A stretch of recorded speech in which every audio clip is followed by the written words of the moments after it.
شگفتہ زہرا صاحبہ میرٹھ، عبداللہ پور میرٹھ سے سوال ہے، 3 سوالات ہیں ان کے ماشاءاللہ سے۔ جو شوہر اپنی بیوی کو جیب خرچ کے طور پر کچھ رقم دے، اس میں سے اگر اس خاتون کے پاس کچھ بچ جائے تو اس پر خمس واجب ہوگا، جبکہ اس کا شوہر خمس نکالتا ہے۔ شوہر خمس نکالتا ہے، بیوی کو جیب خرچ دے رہا ہے، اور اس میں سے کچھ بچ جائے تو اس پر خمس واجب ہوگا کہ واجب نہیں ہوگا؟ جواب یہ ہے کہ اس پر خمس واجب ہوگا، اس لیے کہ شوہر نے جب اسے دے دیا تو شوہر کی ملکیت سے نکل گیا، اور جب اس کی آمدنی میں آ گیا تو اب اس کے ہاں جب بچے گا تو اس پر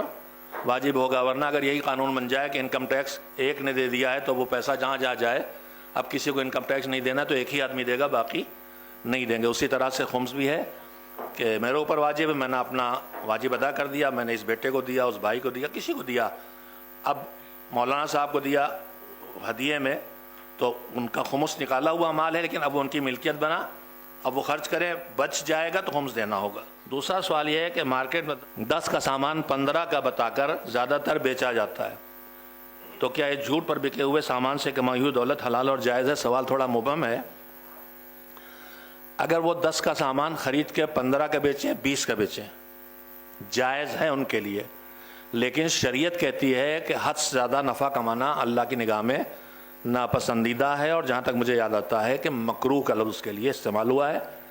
لیکن اگر وہ بعض قومیں ہوتی ہیں جو بلا وجہ جھوٹ بولتی ہیں، ہم دنیا بھر میں گھومے بھی ہیں کسی حد تک اور رہ کے پڑھے بھی ہیں، بعض بہت دیندار دکاندار ملتے ہیں، وہ قسم کھاتے ہیں کہ قسم آپ کے سر کی، وہ چالاک ہوتے ہیں، یا پھر کہتے ہیں قسم خدا کی، حضرت عباسی یعنی حضرت عباس کی قسم، یہ مال میں نے خریدا اتنے کا ہے، 15 کا آپ کو 14 کا بیچ رہا ہوں، یہ جھوٹ ہے۔ یہ جھوٹ کے علاوہ کچھ نہیں۔ میں سے کون سی رشتہ داری دکاندار کی ہے کہ وہ جتنے میں خریدا اس سے بھی سستا بیچے؟ یہ حرام ہے، اور اس طرح کاروبار کرنا بھی جائز نہیں ہے۔ تیسرا سوال ہے جو ہمارے سماج کا آئینہ ہے، مرحوم کی قبر پر دعا یا سورے کا پڑھا ہوا پانی چھڑکنا کیسا ہے؟ ہم نے ہر چیز کو رسم بنا لیا ہے، قبروں پر پھول چڑھاتے ہیں، اندر کی فکر نہیں، قبر کے اوپر موم بتی جلا کے روشنی کرتے ہیں، اندر اگر خدا نہ کرے اندھیرا ہو تو وہاں روشنی کیسے ہو؟ قرآن کی تلاوت سے ہو، مجلس عزا سے ہو، صدقے سے ہو، کسی بھی طریقے سے 1000 مستحب کام ہیں جن سے قبر کے اندر روشنی ہو سکتی ہے، باہر روشنی کرنے کا کوئی حاصل نہیں ہے۔ تو مرحوم کی قبر پر دعا یا سورے کا پڑا ہوا پانی چھڑکنا کیسا ہے؟ کوئی حکم اس کا شریعت میں نہیں ہے، اور اگر اسے شریعت سے آیا ہوا حکم اور عمل سمجھ کے انجام دیا جائے تو اسی کا نام بدعت ہے۔ بدعت کسی سب دوسرے ہی نہیں کرتے ہیں، ہم بھی اگر کوئی کام اس ارادے سے کریں کہ یہ کام حکم خدا ہے، حکم رسول، حکم امام ہے،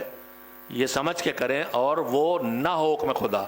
تو یہی ایجاد بدعت ہے، جو کل بھی ہوا ہے، آج بھی ہو رہا ہے، اور رمضان میں دوسروں پہ ہم کہتے ہیں لیکن اب خود بھی اس طرح کے کام کر رہے ہیں۔ اگر مستحب نماز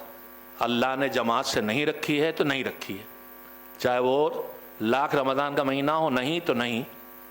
اگر کوئی کرے تو یہ بدعت ہے۔ اور اگر نماز جعفر طیار جو مستحب ہے،